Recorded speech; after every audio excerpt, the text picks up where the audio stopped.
In front of us we have several molecules that can be found in the living world, and each of them has one very important thing in common. First, we can kind of go over what they are. This first one up here at the top right is what we call ATP, which stands for adenosine triphosphate. Down here in the bottom left we have propane, which you've probably heard of. It's used as a fuel source. It's often burned as a source of energy. In the top middle we have carbon dioxide, which is readily found in the air and something that we produce when we do cellular respiration and we breathe it out. Here in the middle we have glucose, which is a monosaccharide. It's a sugar that's used by most living things as a major source of energy. In the bottom right we have methane, which you've probably heard of, and in the top right we have ethanol, which is an alcohol, like drinking alcohol. Now, all of these compounds have one very important thing in common. They all have the element carbon. I'm going to leave a couple of these up here for us to look at for a minute. We're going to leave propane and methane here, but we're going to talk in this video about carbon, about what are its properties that make it so significant. You've probably heard that all life on Earth is what we call carbon-based, and there's a reason for that. And in this video we're going to see why that is. Here we have an atom of carbon, and there's some very important things we need to notice about it. The carbon atom is made up of 6 electrons, and you can see those around the nucleus, and it's made up of 6 protons and 6 neutrons. That means that carbon has an atomic mass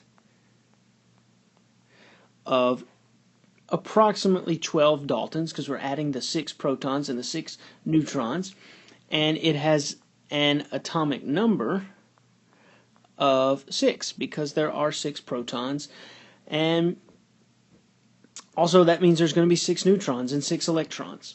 Now, there's a very important property that carbon has because of the number of protons and specifically electrons that it has, and it is that number of electrons that is what makes it so special.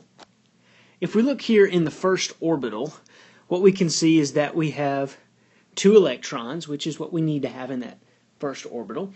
But in the second orbital, we like to have 8. 8 is kind of the magic number. And so when an element is what we might call, or what I call, happy, meaning that it's got that full octet, it's got all the electrons that it can have in that last outer orbital, it should have 8. But carbon only has 4, and that's very important. So we have 4 electrons here, and those outer electrons are what we call valence electrons, and those are the electrons that are used in covalent bonds. And it is actually the fact that carbon has 4 valence electrons that makes it so special. Now, what I've done is I've drawn here a Lewis dot structure of a carbon atom, and I did it in black because typically when we represent things in chemistry we represent carbon as black. And I put 4 dots around the carbon because that represents the 4 valence electrons. So let's get into what that actually means. Let's look at this molecule right here, which is called methane. And what you can probably tell is that it is composed of 1 carbon, and it's composed of 4 hydrogens. So if you recall, those white structures represent hydrogen. And if we want to see what that would look like in our Lewis dot structure, it would look like this. So now everybody's happy. The hydrogens are happy because they have 2 electrons in that first shell, and the carbon is happy because it has a full octet. It's got all 8 electrons in its outer shell. And what this is designed to show us is that carbon can make 4, so we have 1, 2, 3, 4 covalent bonds with other molecules, and that's extremely important because carbon is used as kind of the backbone, if you want to think of it that way, of most what we call organic molecules. And organic molecules are compounds that have carbon in them, but they're also typically what we associate with living organisms. So now let's look at this other molecule that I have up here, propane. And propane consists of 1, 2, 3 carbons, and therefore it's going to have 8 hydrogens. So we're going to draw the Lewis structure of it. So I'm going to start out by drawing my 3 carbons that it has. And what you can see is that these 3 carbons are covalently bonded to one another, but yet each carbon, or at least the carbons on the end, still have 3 more bonds they can make. So we can go ahead and put our hydrogens in, because we're drawing propane, like so. And this carbon in the middle is going to have 2 hydrogens attached to it. So what we now have is we have a chain of carbons, and then we have hydrogens attached covalently to that chain, and that is the Lewis structure of propane. Now, the reason this is important is because carbon is going to be able to form all kinds of different molecules. And at the beginning of this video we looked at several, but there's just an untold amount of organic compounds that are going to be made, and carbon is going to be the basis for that. So let's look at one more. This is a compound called ethanol, and it is readily produced by yeast when they undergo anaerobic respiration, and it's what is drinking alcohol, so it's what's in beers and wines.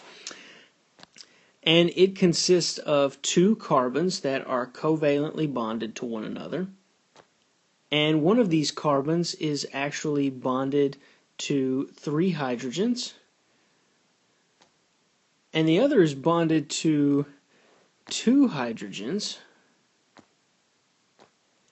but it's bonded to an oxygen that itself is bonded to a hydrogen.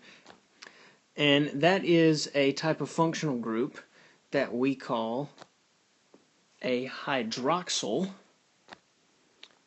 And it's got some specific properties. So one neat thing about carbon is not only can carbon form chains with itself and with other hydrogens, which we would call a hydrocarbon. So if we just have something like carbons bonded to hydrogens, we would call that a hydrocarbon.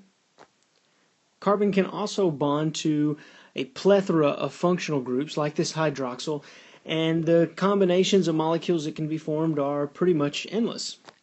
To form large molecules like this glucose that we see here, so we've got several carbons that are bonded to one another and that are also bonded to other functional groups, and that is the reason why carbon is the backbone of organic molecules and really the most essential element in terms of molecules that constitute life. And it is because of the 4 valence electrons that it has.